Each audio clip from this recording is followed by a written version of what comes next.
Di dalam memperoleh predikat cawapres ini ternyata Caimin melewati Prabowo tanpa berbicara, dan hal yang sama dilakukan oleh Anies Baswedan untuk mengambil Caimin tanpa berbicara dan berkomunikasi terlebih dahulu dengan Partai Demokrat atau SBY ataupun AHY yang sudah diberikan janji manis beberapa kali oleh Anies Baswedan.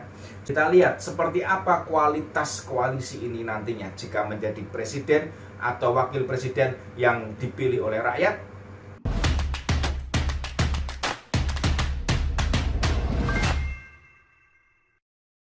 Prahara Partai Demokrat, inilah yang lagi santer-santernya dibicarakan oleh seluruh rakyat Republik Indonesia. Beberapa waktu yang lalu, Koalisi Perubahan dan Persatuan ternyata sebetulnya sudah memiliki pasangan resmi. Kepastian ini diterima oleh Partai Demokrat secara khusus langsung dari Anies Baswedan yang menuliskan memonya dan ditujukan kepada AHY.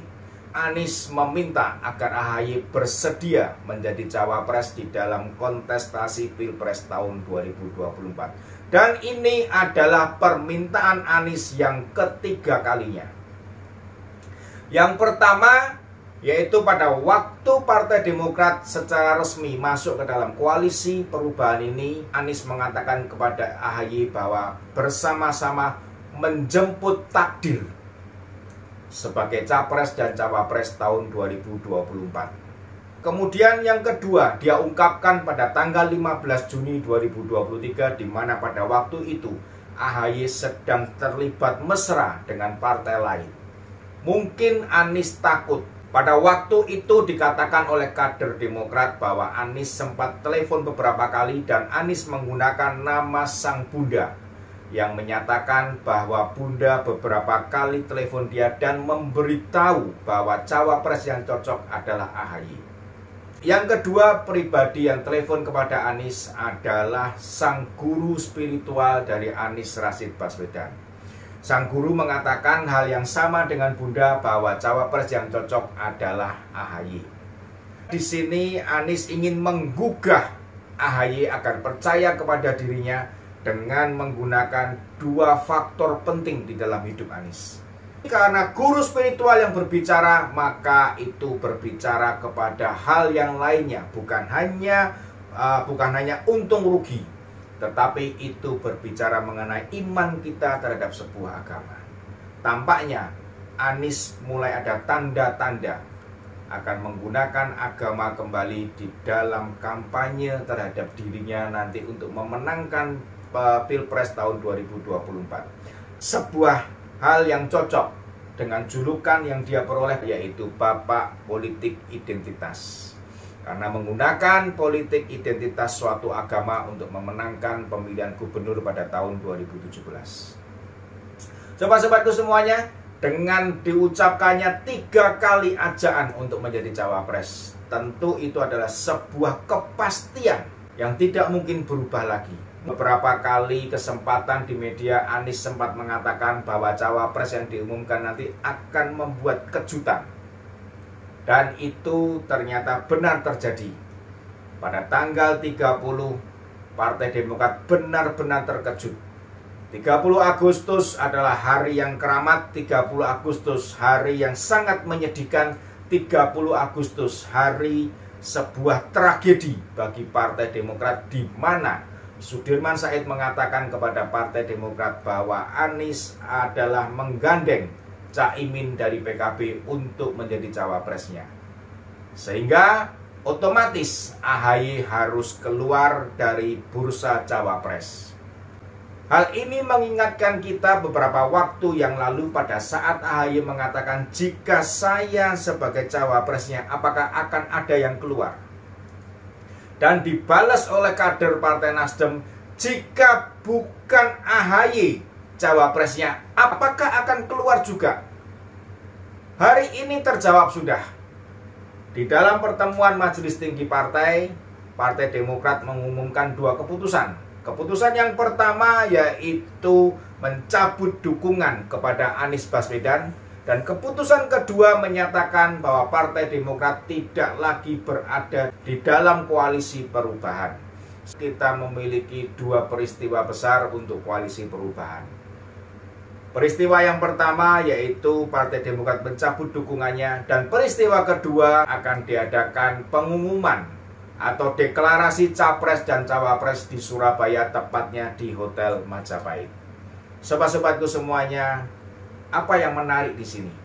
Jika kita lihat perjalanan Anies Baswedan dan Partai Demokrat di dalam koalisi, sebetulnya Partai Demokrat sudah menempuh prinsip kehati-hatian. Dibuktikan dengan adanya beberapa kali AHY dan Partai Demokrat mendesak Anies Baswedan untuk segera mengumumkan siapa cawapresnya. Surya Paloh sempat mengatakan pengumuman capres dan cawapres akan dilakukan di dalam detik-detik terakhir menjelang penutupan pendaftaran capres-cawapres di KPU. Hal itu langsung diprotes oleh AHY dan Partai Demokrat dengan alasan bahwa jika tidak segera diumumkan maka itu akan merugikan koalisi ini.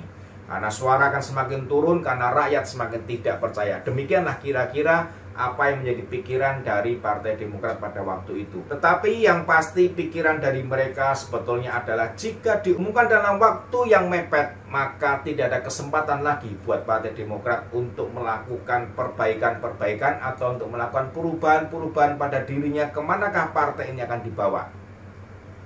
Sobat-sobatku semuanya, itulah kehati-hatian dari Partai Demokrat. Tetapi ternyata Partai Demokrat betul-betul kena prank dari Anies Baswedan. Jika kita lihat perjalanan Anies Baswedan sejak dari tahun-tahun sebelum ini, sebelum dia menjadi Gubernur DKI Jakarta. Pada tahun 2013 dia mengikuti konvensi dari Partai Demokrat yang dimana saat itu berarti dia menyatakan satu gerbong dengan Partai Demokrat untuk melawan Jokowi dalam kontestasi Pilpres tahun 2014. Tetapi ternyata dia meninggalkan begitu saja dan 2014 justru Anies menjadi jurkamnya dari Joko Widodo. Pada tahun 2017 Anies yang sudah direshuffle sebagai Menteri Pendidikan, Anies justru berubah menjadi penentang dari Jokowi dan menjadi antitesa dari Jokowi. Kemudian Anies bergabung dengan Prabowo dan Anies maju sebagai calon gubernur DKI Jakarta. Pada waktu dia terpilih sebagai gubernur, dia sempat berkata bahwa seorang Anies tidak akan mengkhianati Prabowo Subianto. Selama Prabowo menjadi calon presiden, maka Anies tidak akan maju sebagai calon presiden. Tetapi apa yang kita dapatkan pada hari ini? Sekarang Anies juga maju sebagai capres, menjadi pesaing berat dari Prabowo Subianto karena kemungkinan memperebutkan suara yang sama. Di sini sudah jelas bahwa Anies tidak bisa memegang komitmennya. Anies tidak bisa memegang kata-katanya. Dan sobat-sobatku semuanya, selama dia memimpin DKI Jakarta, sebetulnya Anies pun juga mengkhianati rakyat Jakarta. Kita ingat, semasa kampanye Anies mengatakan tidak akan menggusur. Tetapi pada waktu dia menjabat gubernur DKI, justru dia menggeser, diperhalus sedikit kata-katanya. Tidak akan memberikan izin untuk reklamasi. Ternyata dia memberikan izin untuk reklamasi. Dia menjanjikan DP 0%. Setelah dia menjabat, ternyata hal itu tidak terrealisasi. Melihat hal ini, kita bisa melihat kualitas Anies Baswedan seperti apa.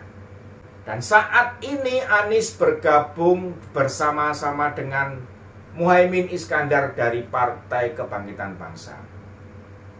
Kita tahu PKB berawal juga bersama-sama dengan Gerindra mengusung Prabowo Subianto. Tetapi lagi-lagi Caimin pada waktu diminta bergabung dengan Anies Baswedan, Prabowo Subianto tidak tahu menau. Mungkinkah karena adanya Golkar dan PAN di dalam koalisi Kebangkitan Indonesia Raya yang mengakibatkan mungkin Caimin harus bergeser? Sehingga untuk menjadi cawapres mungkin Caimin hanya tinggal kenangan jika dia tetap di dalam koalisi itu. Maka akhirnya dia menerima pinangan dari Anies untuk menjadi cawapres di dalam koalisi perubahan karena memang Itulah yang diinginkan oleh Caimin sejak tahun 2019. Dia ingin menjadi cawapres, dia ingin menjadi capres, atau dia bahkan ingin menjadi presiden atau wakil presiden yang dipilih oleh rakyat Indonesia. Sebuah ambisi yang tidak pernah luntur, sebuah cita-cita yang bagus sebetulnya. Tetapi jika itu betul-betul nanti menjadikan dia seorang presiden yang mengerti rakyatnya, menjadikan dia seorang wakil presiden yang akan mengayomi seluruh rakyat Indonesia, maka itu sebuah cita-cita yang baik. Di dalam memperoleh predikat cawapres ini ternyata Caimin melewati Prabowo tanpa berbicara, dan hal yang sama dilakukan oleh Anies Baswedan untuk mengambil Caimin tanpa berbicara dan berkomunikasi terlebih dahulu dengan Partai Demokrat atau SBY ataupun AHY yang sudah diberikan janji manis beberapa kali oleh Anies Baswedan. Kita lihat seperti apa kualitas koalisi ini nantinya jika menjadi presiden atau wakil presiden yang dipilih oleh rakyat. Anies mengkhianati Joko Widodo, Anies mengkhianati Prabowo, dan Anies mengkhianati rakyat Jakarta. Jika rakyat Jakarta bisa dia khianati, apakah tidak mungkin nanti rakyat Republik Indonesia pun juga akan dia khianati dengan janji-janji yang dia katakan ternyata tidak pernah terrealisasi. Awalnya dia mengatakan bahwa pemilu 2024 bukanlah sekedar melanjutkan 10 atau 15 tahun yang lalu, tetapi untuk kembali melihat masa yang lalu. Yang harus kita lihat dengan sangat berhati-hati jika orang ini menjadi presiden. Muhaimin Iskandar juga pernah mengkhianati Gus Dur, bahkan sampai dengan hari ini keluarga Gus Dur masih mengingat. Keluarga Gus Dur tidak mendendam Muhaimin Iskandar, tidak membenci Muhaimin Iskandar, tetapi pengkhianatannya tidak bisa serta-merta dilupakan. Itu menjadi sebuah catatan. Dan kedua-duanya, sobat-sobatku semuanya, jika kita mau lihat, mereka sama-sama memiliki rekam jejak pernah mengkhianati orang-orang yang terdekat dengan mereka, orang-orang yang membangun mereka, orang-orang yang mengangkat mereka. Mereka siap mengkhianati. Bagaimana nanti ke depannya? Indonesia harus maju, Indonesia harus bisa mensejahterakan rakyatnya, dan kita jangan sampai memilih presiden yang memiliki catatan pernah terlibat organisasi radikal dan intoleransi. Kita jangan sampai memilih presiden yang pernah mesra dengan organisasi radikal dan intoleransi. Sobat-sobatku semuanya, jangan lupa, pilihlah presiden yang benar-benar akan meneruskan dan memastikan ideologi Pancasila sebagai satu-satunya ideologi kita untuk berbangsa dan bernegara. Pilihlah presiden yang sudah pasti dan tidak pernah ingkar janji, tidak pernah mengkhianati, dan presiden ini akan meneruskan pembangunan yang telah diterapkan oleh Presiden Joko Widodo. Salam NKRI.